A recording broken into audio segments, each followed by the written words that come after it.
அதாவது வீட்டில் வந்து வயதானவங்கள் இருந்தால் மற்றும் வந்து நோயுற்று இருக்கும் நபர்கள், அதையடுத்து வந்து குழந்தைங்க, இவங்களெல்லாம் வந்து வீட்டு வேலை செய்து கொஞ்சம் அவங்கள வந்து பராமரித்து கொள்ளலாம்.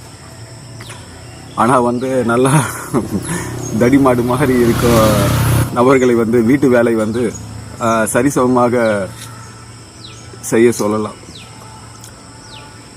அது ஒருத்தர் செய்யணுன்ட்டு எந்த கட்டாயமும் கிடையாது.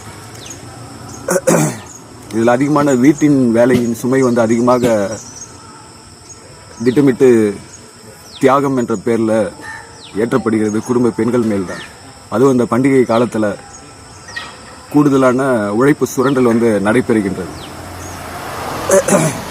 விதவிதமாக செஞ்சு போட்டு பண்டிகை கொண்டாடுவது வந்து பொங்கல் நேரம் ஒரு 9 வகையான கூட்டு அது இதுன்ட்டு சொல்லுவாங்க பெண்கள். இதுக்கு வாய்க்கு ருசியாக வக்கனையாக சாப்பிட்ற ஆண்கள், உச்சி கொட்டி சாப்பிடும் ஆண்களுக்கு அது பெண்களின் உழைப்பு சுரண்டலை வந்து மறைமுகமாக சுரண்டுறன்ற உணர்வே இருக்காது. இந்த கூடுதலான உழைப்பு சுரண்டல் வந்து பெண்கள் மேல் நிகழ்த்தப்படும் குடும்ப வன்முறைக்கு இடையானது. அதான் முதலே சொன்ன மாதிரி வயதானவங்க, உடம்பு சரியாத இருப்பவர்கள், குழந்தைங்களுக்கு வேண்டாம் நம்ம உழைப்பை கொஞ்சம் தியாகம் பண்ணலாம். ஆனால் நல்லா இருக்காங்கன்னா அவங்கள வந்து எல்லாரும் சரிசமமாக வேலையை பிரித்து கொண்டு வீட்டு வேலை செய்கிறது தான் நல்லாயிருக்கும்.